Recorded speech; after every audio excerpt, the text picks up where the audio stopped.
हमें वाकई अफसोस है दुआ। अम्मी भी बहुत अफसरदा है, रो रही हैं। रोने दे उन्हें, थोड़ा रोना भी चाहिए, आखिर उन्होंने ही तो पाला है उसे। दुआ, क्या तुम वाकई तलाक ले रही हो? तो फिर जवेरिया का क्या होगा? क्या होगा जवेरिया को? वो यहाँ खुशी से पलेगी उसकी माँ की गोद में। उसकी नानी है, पर नानी है, सब है यहाँ। तो क्या हम कभी उसे देख सकेंगे? अजलान नहीं देख सकेगा। आप किसी भी वक्त बेबी से मिलने आ सकते हैं। ये तलखी वक्त के साथ खत्म हो जाएगी। जख्म चाहे छोटा हो या बड़ा, भरने में थोड़ा वक्त तो लगता है। दुआ, देखो मैं तुम्हारे साथ हूँ क्योंकि मुझे सब कुछ मालूम है। ठीक है, अगर अदालत में गवाह की जरूरत पड़ी तो क्या आप लोग आएंगे? जी जरूर आऊंगी।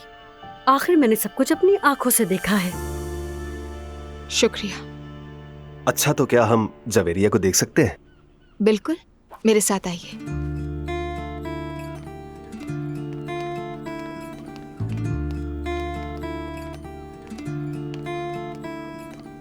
उनाल के यहाँ से खिजा की खुश्क हवाएं आ चुकी हैं। सो रही है, सो रही है। ओह ताया की जान। या अल्लाह, कितनी प्यारी है ना।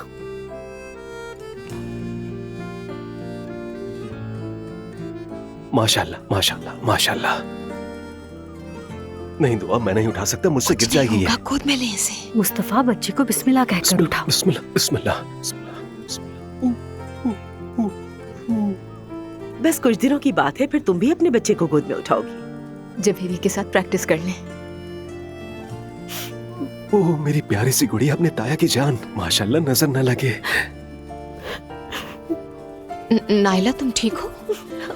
हाँ, मैं ठीक हूँ, बस थोड़ा इमोशनल हो गई। डॉक्टर ने कहा है कि इस दौरान ये सब होता रहेगा, हर वक्त रोती रहती है ये। कितनी प्यारी है।